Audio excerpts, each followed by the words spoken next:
This is Judge Joe Brown, and we're listening to We All Be News, news-free Dixie for the 21st century.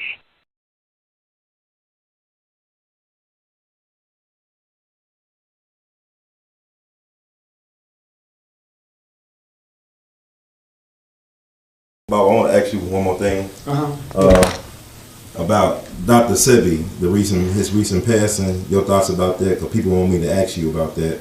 It happened yesterday, August 6th, and there's conflicting information about what really happened. Some people say he died in Mexico. Some people say he died in Honduras. Yeah, well, I have no idea. I just know the questions that need to be asked is how did he go into the Supreme Court barefoot and win that case he had out of California?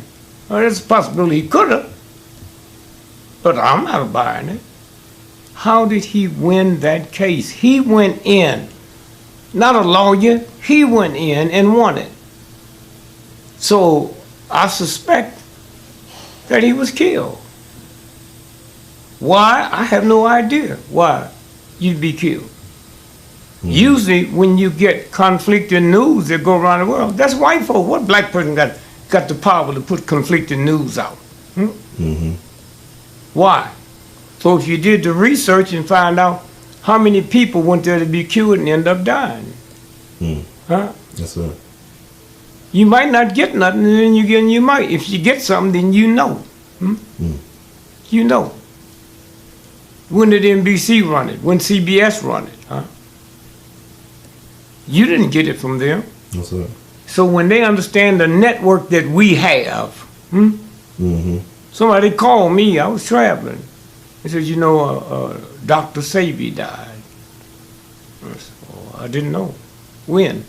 And I heard the same conflict. Some say he had a large amount of money, and some didn't talk about the money. And so then again, we go back to PrINce. The day, 24 hours after PrINce was dead, they said it was drugs, they said it was HIV. Now, go back. 24 hours before he died, they showed us the concert, all the network that he did in Atlanta. One-man show. He did 2 of them that night. Go back and look at it. That's right. And I think if you're going to run this, you should get a snippet of that. And look how strong he was. 2 shows. He don't look like somebody that's going to die in 24 hours. Then the next thing we know, he dead on 24 hours. April the 20th. You know what April the 20th is? Hitler's birthday. That's right. Hitler's birthday. How'd they celebrate his birthday? Purple. Purple. Hitler's birthday. Purple. Now we look around, and he's on a private plane, flying from Atlanta to where? Minnesota.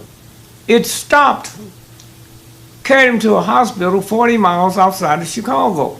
When you're in an airplane, 40 miles and 400 miles is the same.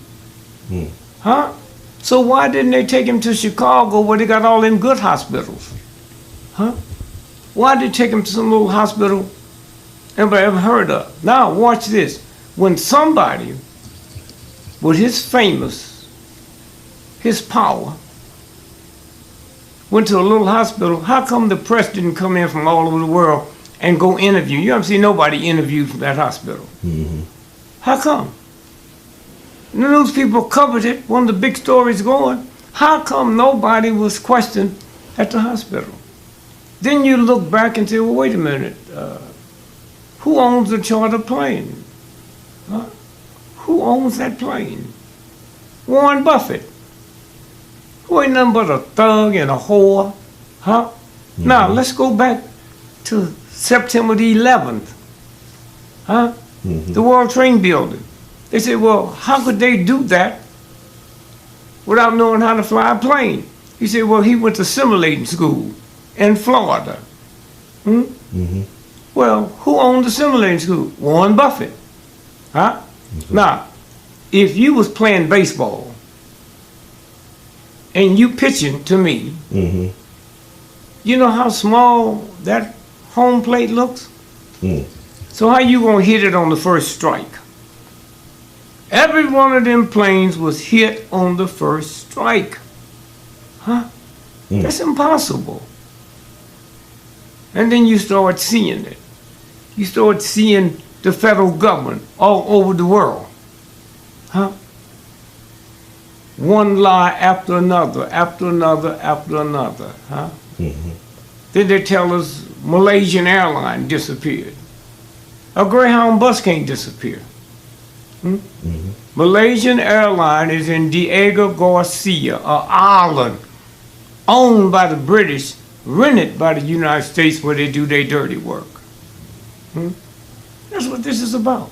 I know this and NBC don't know it. I know it and the CIA don't know it. Something ain't right. Well, it is right. It's a game. And finally, let me say this to black folks that talk about, look what the Jews as they, wait, ho.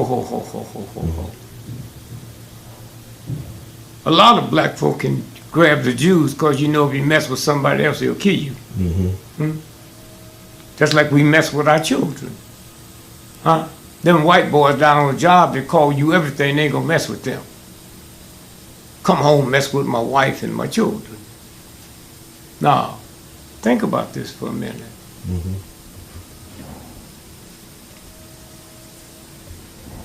The Jews was cut loose from slavery 9,000 years ago by the Egyptians. That's right.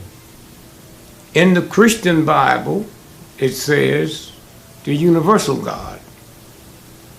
Not the Baptist church, the Muslim church said, I'm coming tonight. If you put the blood on the door, I'll bypass you. You know about this story? Yes, sir. We're talking about the same God that made the stars, the moon, the sun, the oceans, every mosquito. And that God don't know I'm in there unless I put some blood out there. Y'all crazy. Huh? Y'all crazy. It's a game, man. And so here in America, we've been cut loose from slavery 350 years. Go back and find the Jews that was cut loose 9,000 years ago and count their first 350. They act the same as we did. So now you expect me to act the way Jewish people act that been cut loose from slavery 9,000 years and I just been cut loose, huh? Cut loose for less than 400.